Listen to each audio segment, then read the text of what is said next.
হাদির খবরে শ্রদ্ধা শেষে ইসির পথে তারেক রহমান সর্বোচ্চ ২৪ ঘন্টার মধ্যেই পাবেন এনআইডি জানালেন মহাপরিচালক Humayun Kabir. Saint মার্টিনগামী the Atlantic cruise জাহাজে আগুন, কর্মচারীর মৃত্যু, জাহাজের ডজন খানেক কর্মীকে জীবিত উদ্ধার।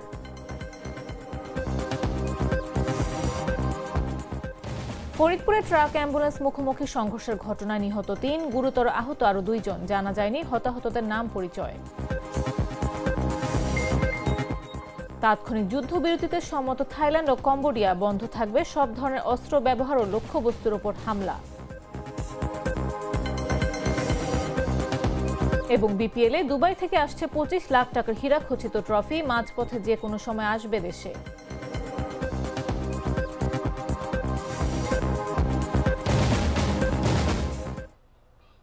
দুপুর ১টা নিউজে সবাইকে আমন্ত্রণ।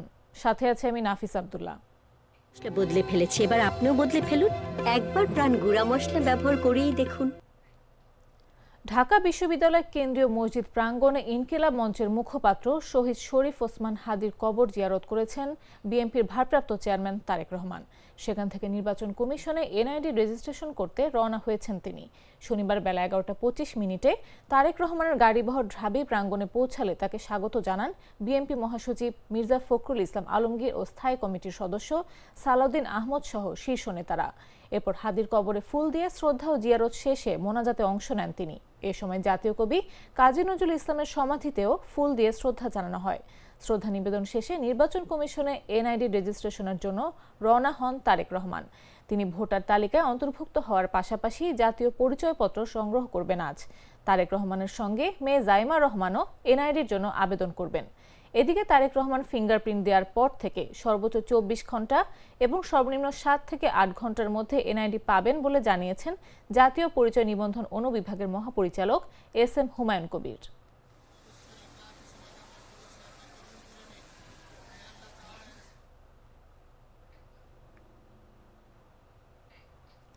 ভোটার হতে নির্বাচন কমিশনে যাচ্ছেন তারেক রহমান, জোরদার করা হয়েছে নিরাপত্তা।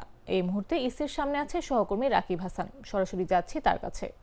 আজকে কিছুক্ষণ আগেই তারেক রহমান ওসমান হাদির কবরে শ্রদ্ধা নিবেদন করেন এবং তারপর কিন্তু নির্বাচন কমিশন ভবনের উদ্দেশ্যে রওনা দিয়েছেন। আমরা যদি জানিয়ে রাখি যে কিছুক্ষণ আগে আমরা যেটি খবর পেয়েছি যে তিনি এই মুহূর্তে পথে রয়েছেন, নির্বাচন কমিশনের উদ্দেশ্যে রয়েছেন এবং আজকে তিনি মূলত নির্বাচন কমিশনে যে তার যে এনআইডি কার্ড যেটি রয়েছে, ভোটার কার্ড, সেটির প্রক্রিয়া সম্পন্ন করবেন। এবং পাশাপাশি এটিও জানিয়ে রাখি যে আজকে তারেক রহমানের এখানে আগমনকে কেন্দ্র করে আইন শৃঙ্খলার যদি কথা বলি যে পুরো আগারগাঁ এলাকা কিন্তু নিরাপত্তার চাদরে ঢেকে ফেলা হয়েছে এবং নির্বাচন কমিশনের চতুর্দিকে আইন শৃঙ্খলা প্রচুর সংখ্যক সদস্য উপস্থিতি আমরা দেখছি।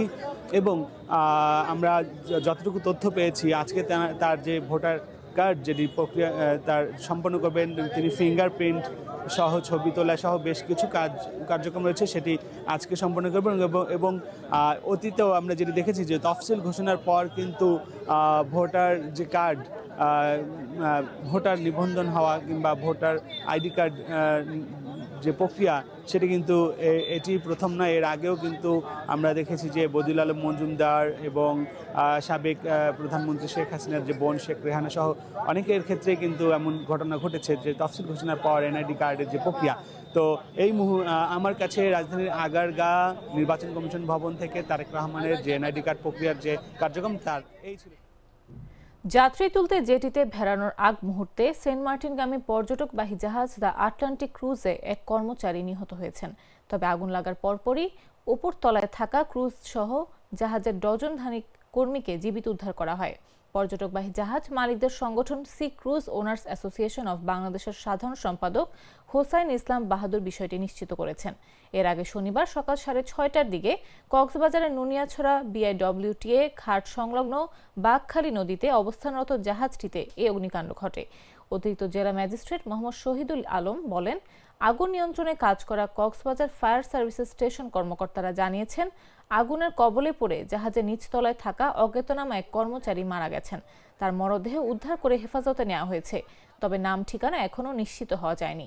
আগুন এখনও পুরো নিয়ন্ত্রণে না আসায় ভেতরে প্রবেশ করা দুরূহ হচ্ছে। পরে আগুন নিভে গেলে আরও বাকি তথ্য নিশ্চিত করা যাবে।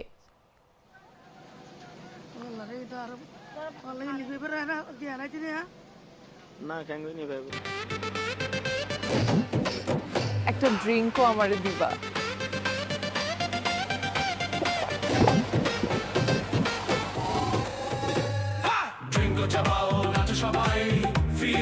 ড্রিঙ্কো হাতে তোমার বিয়ের, হলুদের অথবা রিসেপশনের নাচের ভিডিও #ড্রিঙ্কো দিয়ে শেয়ার করে জিতে নিতে পারো সিঙ্গাপুর হানিমুন ট্রিপ। ফরিদপুরের ভাঙ্গায় ট্রাক ও অ্যাম্বুলেন্সের মুখোমুখি সংঘর্ষে ৩ জন নিহত হয়েছেন। এ সময় আরও 2 জন গুরুতর আহত হয়েছেন। শনিবার সকাল 7:30টার দিকে ভাঙ্গা খুলনা মহাসড়কের মুনসেরাবাদ এলাকায় এই দুর্ঘটনা ঘটে। স্থানীয় ভাঙ্গা হাইওয়ে পুলিশ সূত্রে জানা যায়, ভাঙ্গা থেকে খুলনাগামী একটি ট্রাকের সঙ্গে বিপরীত দিক থেকে আসা একটি অ্যাম্বুলেন্সের মুখোমুখি সংঘর্ষ হয়। এতে ঘটনাস্থলে 3 জন নিহত হন এবং আরও 2 জন গুরুতর আহত হন। খবর পেয়ে হাইওয়ে থানা পুলিশ, স্থানীয় থানা পুলিশ ও ফায়ার সার্ভিসের একটি দল দ্রুত ঘটনাস্থলে পৌঁছে হতাহতদের উদ্ধার করে ভাঙ্গা উপজেলা স্বাস্থ্য কমপ্লেক্সে পাঠায়। বিষয়টি নিশ্চিত করে ভাঙ্গা হাইওয়ে থানার ভারপ্রাপ্ত কর্মকর্তা মোহাম্মদ হেলাল উদ্দিন বলেন, খবর পেয়ে ঘটনাস্থলে পৌঁছে পরিস্থিতি নিয়ন্ত্রণ করা হয়। প্রাথমিকভাবে তাদের নাম পরিচয় জানা সম্ভব হয়নি, পরিচয় শনাক্তের চেষ্টা চলছে। দুর্ঘটনার পর কিছু সময় মহাসড়কে যান চলাচলে বিঘ্ন সৃষ্টি হলেও বর্তমানে স্বাভাবিক রয়েছে। এ ঘটনায় আইনগত ব্যবস্থা প্রক্রিয়াধীন রয়েছে।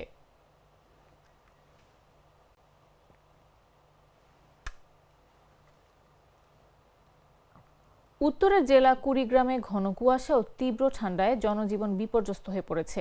এতে করে খেটে খাওয়া দিন মজুররা পড়েছেন বিপাকে। দিনের বেলায় হেডলাইট জ্বালিয়ে চলছে যানবাহন, খড়কুটো জ্বালিয়ে ঠান্ডা নিবারণের চেষ্টা করছেন মানুষ। ঠান্ডাজনিত রোগে বেশিরভাগ আক্রান্ত হচ্ছে শিশু বয়স্করা, অনেকেই গবাদি পশু নিয়ে আছে বিপদে। শনিবার সকাল 6টায় কুড়িগ্রাম জেলার সর্বনিম্ন তাপমাত্রা 11.2 ডিগ্রি সেলসিয়াস রেকর্ড করা হয়েছে। ভোর থেকে ঘন কুয়াশা আর হিমেল বাতাসে মানুষ কাজে বের হতে পারছেন না। দিনমজুর, নৌকার মাঝি, কৃষি শ্রমিক, রিকশা ও ভ্যান চালকদের আয় প্রায় বন্ধ হয়ে গেছে। কাজ না থাকায় অনেকেই পরিবার পরিজন নিয়ে খেয়ে না খেয়ে মানবেতর জীবনযাপন করছেন। কুড়িগ্রামের রাজারহাট আবহাওয়া পর্যবেক্ষণাগার অফিসার ভারপ্রাপ্ত কর্মকর্তা সুবল চন্দ্র বলেন, বৃহস্পতিবার জেলার সকাল 6টায় 11.2 ডিগ্রি সেলসিয়াস তাপমাত্রা রেকর্ড করা হয়েছে।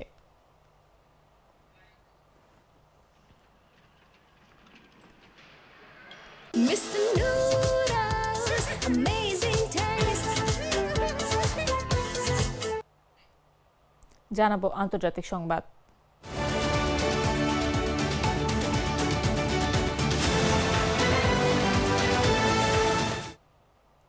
দীর্ঘদিনের সীমান্ত বিরোধের জেরে চলমান সংঘর্ষ বন্ধে তাৎক্ষণিক যুদ্ধবিরতিতে সম্মত হয়েছে থাইল্যান্ড ও কম্বোডিয়া।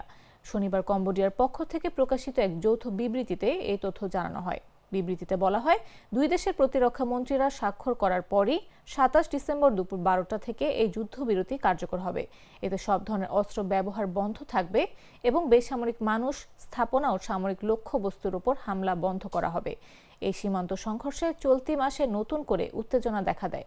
সরকারি হিসাবে এখন পর্যন্ত অন্তত 47 জন নিহত হয়েছেন এবং প্রায় 10 লাখ মানুষ ঘরছাড়া হয়েছেন। যৌথ বিবৃতিতে আরও বলা হয়, সীমান্ত এলাকায় সব ধরনের সেনা চলাচল স্থগিত থাকবে এবং বাস্তুচ্যুত সাধারণ মানুষকে দ্রুত নিজ নিজ ঘরে ফিরে যাওয়ার সুযোগ দেওয়া হবে। এছাড়া দুই দেশ সীমান্তে মাইন অপসারণ, সাইবার অপরাধ দমন এবং পারস্পরিক সহযোগিতা জোরদারে একমত হয়েছে। এর আগে যুক্তরাষ্ট্র, চীন ও মালয়েশিয়াও দুই দেশকে যুদ্ধবিরতিতে ফেরার আহ্বান জানিয়েছিল।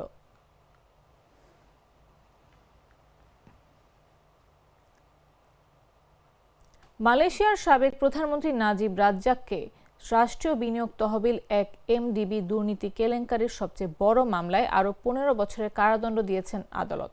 একই সঙ্গে তাকে প্রায় $280 কোটি জরিমানা করা হয়েছে। শুক্রবার দেয়া রায় ক্ষমতার অপব্যবহার ও অর্থ পাচারের সব অভিযোগে তাকে দোষী সাব্যস্ত করা হয়। আদালত বলেন, নাজিবের দাবি তিনি অন্যদের প্রতারণার শিকার, যা বিশ্বাসযোগ্য নয়। বিচারকের ভাষায় এই চুক্তি মানতে হলে কল্পনার সীমা ছাড়িয়ে যেতে হয়। মালয়েশিয়া ও যুক্তরাষ্ট্রের তদন্তে উঠে আসে, এক এমডিবি তহবিল থেকে অন্তত $450 কোটি আত্মসাৎ করা হয়েছে। অভিযোগ রয়েছে, এর মধ্যে $100 কোটি বেশি অর্থ নাজিবের সঙ্গে সংশ্লিষ্ট বিভিন্ন হিসাবে গেছে। এর আগেও 2022 সালে একই কেলেঙ্কারির আরেক মামলায় কারাগারে যান নাজিব। বর্তমানে তিনি 6 বছরের সাজা ভোগ করছেন। 72 বছর বয়সী নাজিব দীর্ঘদিন নিজেকে বলির পাঠা দাবি করে আসলেও আদালত তা নাকচ করেছে। বিশ্লেষকদের মতে এই রায় বর্তমান প্রধানমন্ত্রী আনোয়ার ইব্রাহিমের জোট সরকারের ভেতর রাজনৈতিক অস্থিরতা বাড়াতে পারে।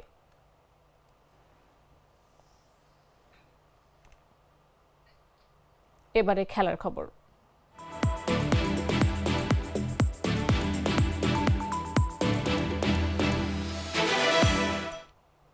বরাবরের মতো নানা নেতিবাচকতা নিয়ে শুরু হয়েছে বিপিএল এর আসর শুরুর আগে বিতর্কিত অনেক ঘটনা ঘটেছে। তার মধ্যে অন্যতম একটি ঘটনা টুর্নামেন্ট শুরুর আগে ট্রফি না আসা। সাধারণত টুর্নামেন্ট শুরুর আগে অধিনায়করা ট্রফি সামনে রেখে ফটো সেশন করেন, সেই সুযোগ এবার হয়নি। খেলা আজ গড়াবে দ্বিতীয় দিনে, এখনো ট্রফি আসেনি। বিসিবির দাবি, বিপিএল এর জন্য তারা হীরাখচিত ট্রফি নিয়ে আসছে দুবাই থেকে, আর সেই ট্রফির পেছনে খরচ $25,000, বাংলাদেশি মুদ্রায় যা 25 লাখ টাকার বেশি। শুক্রবার সিলেটে বিপিএল এর উদ্বোধনী দিনে গভর্নিং কাউন্সিলের সদস্য বিসিবির সহসভাপতি সাখাওয়াত হোসেন সাংবাদিকদের বলেন, যে ট্রফিটা আগে ছিল এটা গতানুগতিক, সেটা বদলে আরও একটা ট্রফি আনা হয়েছিল, কিন্তু ওটা আপ টু দ্য মার্ক না, সেজন্য ওটা পরিবর্তন করে আবার ট্রফি আনা হচ্ছে। খুব দ্রুতই সেটা হাতে আসবে। দুবাইয়ের এক প্রতিষ্ঠানের বানানো ট্রফিটি বিপিএল এর মাঝপথে যে কোনো সময় বাংলাদেশে আসতে পারে বলে জানিয়েছে বিসিবি।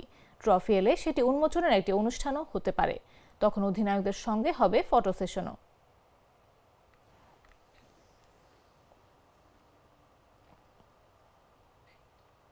সংবাদ শেষ করার আগে শিরোনামগুলো জানিয়ে দিচ্ছি আরো একবার।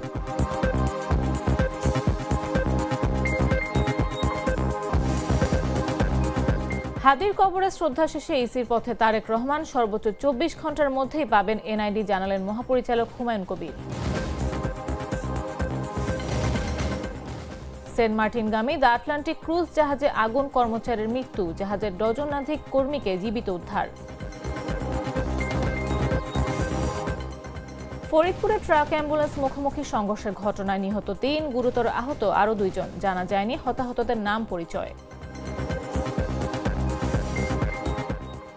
তাৎক্ষণিক যুদ্ধবিরতিতে সম্মত থাইল্যান্ড ও কম্বোডিয়া, বন্ধ থাকবে সব ধরনের অস্ত্র ব্যবহার ও লক্ষ্যবস্তুর ওপর হামলা। এবং বিপিএল এ দুবাই থেকে আসছে 25 লাখ টাকার হীরাখচিত ট্রফি, মাঝপথে যে কোনো সময় আসবে দেশে।